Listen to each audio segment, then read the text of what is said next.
What's up, guys, people? Paul makes two bold declarations in Romans chapter 1 that I want to zone in on, and I'm just gonna focus on one of them though, and the other one I'll make another video about another time. But I want to read to you Romans chapter 1, verses 16 and 17. It says, "For I am not ashamed of the gospel of Christ, for it is the power of God unto salvation to everyone that believeth, to the Jew first, and to the Greek also. For therein is the righteousness of God revealed from faith to faith, as it is written, the just shall live by faith." I want to focus on that one that says, verse 17, that says, the just shall live by faith. What exactly does that mean? I think first we need to figure out what faith is. We find a definition of faith in Hebrews chapter 11, verse 1. And it says, "Now faith is the substance of things hoped for and the evidence of things not seen." So in gist, faith is trust. That's basically what this is saying, because you can't see it.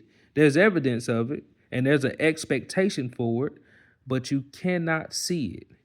So it's trust. And how do you get this trust?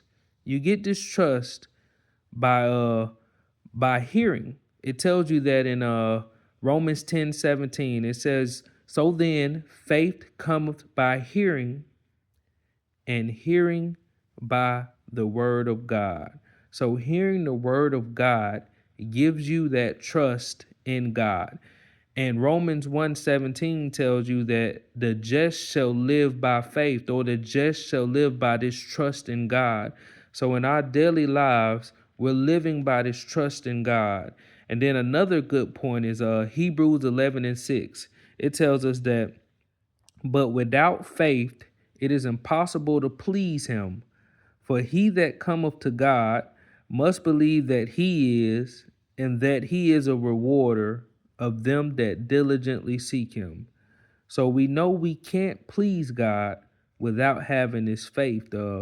We see many times in the gospel where God was just not pleased. You know, where His Son was just not pleased. We see in I think it's like Matthew 5, where Jesus is in a boat with them, and a storm comes, and the storm shakes the boat up, and disciples are afraid, and He tells them, "Ye of little faith." And I think it's in Matthew 8 where Peter walks on the water and he starts to sink when he takes his eyes off Jesus and stop trusting in him. And he tells them, "Ye of little faith." And I think it's Matthew 13 where Jesus he enters into his city, Nazareth, and the people don't have any faith there. So it tells you that he did not many works there.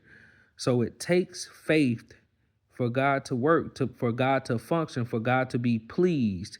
Faith is pretty much trust. So you should put your trust into God. It tells us in Romans 1:17 that the just, those who are righteous, are the just. Those who are righteous should live by faith.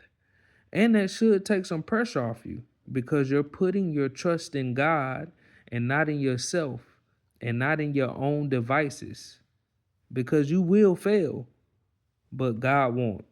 That's all I have for you guys, people.